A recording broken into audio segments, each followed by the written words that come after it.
নমস্কার বন্ধুরা, আজকে আমি অত্যন্ত একটি সহজ রেসিপি আপনাদের সঙ্গে শেয়ার করব। এটা বানানো যেমন সহজ, খেতে অত্যন্ত সুস্বাদু। বিকেলে চায়ের সঙ্গে স্ন্যাক্স হিসাবে এটা আমরা খেতে পারি বা অল্প স্বল্প খিদে লাগলে এটা মাঝে মধ্যেই এনজয় করতে পারি। অনেক বাচ্চারা আছে যারা মুড়ি খেতে পছন্দ করে না, কিন্তু এইভাবে যদি মুড়ি বানিয়ে দেওয়া যায় আমার বিশ্বাস তাদেরও এটা খেতে খুবই ভালো লাগবে। তো চলুন রেসিপিটা শেয়ার করা যাক। একটা কড়াই বসিয়ে সেটা বেশ ভালো করে গরম করে 200 গ্রাম মতো মুড়ি তার মধ্যে ঢেলে দিলাম। ঢেলে নেড়ে চেড়ে খুব ভালো করে গরম করে নিলাম। এতে হবে কি, মুড়ির মধ্যে যদি কোনো ময়েশ্চার থাকে সেটা সম্পূর্ণভাবে নষ্ট হয়ে যাবে। মুড়িটা মচমচে হলে বুঝবো কী করে, যে একটা মুড়ি নিয়ে টিপে দেখবো মুড়িটা সহজেই গুঁড়ো হয়ে যাচ্ছে কিনা। এই রকম স্টেজ এলে সেটাকে একটা জায়গায় ঢেলে রাখবো ঠান্ডা হওয়ার জন্য।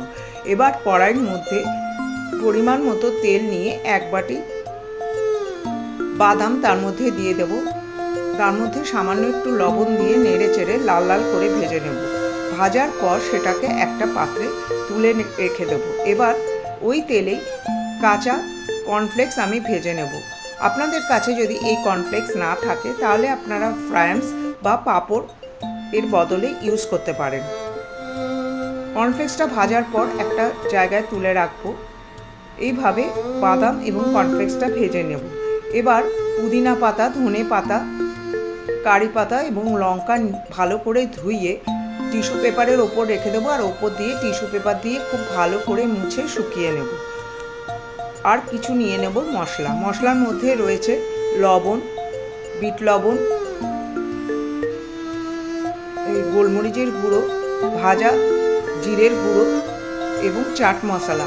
আর রয়েছে চিনি পাউডার, সুগার, যেটা আমি এমনি সুগার থেকে গ্রাইন্ড করে নিয়েছি। আর নিয়েছি সিট্রিক অ্যাসিড। সিট্রিক অ্যাসিড যদি আপনাদের কাছে না থাকে তাহলে আপনারা আমচুর পাউডার ব্যবহার করতে পারেন। এবার তেলের মধ্যে লঙ্কা দিয়ে খুব ভালো করে ভেজে তুলে নিলাম।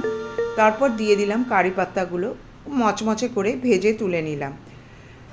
তারপর ওই তেলে দিয়ে দিলাম পুদিনা পাতাগুলো। পুদিনা পাতাগুলো খুব ভালো করে মচমচে করে ভেজে নিলাম। খেয়াল রাখতে হবে পুদিনার পাতার মধ্যে যেন কোনো রকম ময়েশ্চার না থাকে, এরমভাবে ভেজে তুলে নিতে হবে। পুদিনা পাতা তুলে নেওয়ার পর তার মধ্যে দিয়ে দিতে হবে ধনে পাতাগুলো। ধনে পাতাগুলো একইভাবে খুব ভালো করে ভেজে নিতে হবে। সবগুলো আইটেম ভেজে নেওয়ার পরে একটা জায়গায় তুলে রেখে দিতে হবে ঠান্ডা হওয়ার জন্য।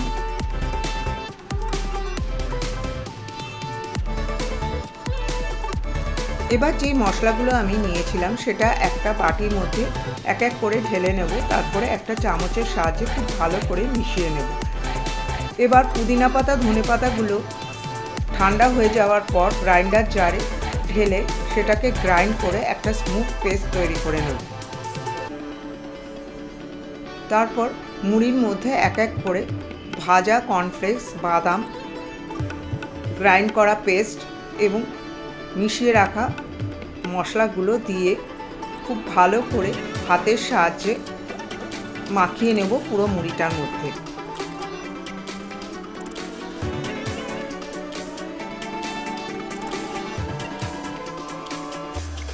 সবগুলো ভালো করে মিশে গেলে ওপর দিয়ে দিয়ে দেব চানাচুর।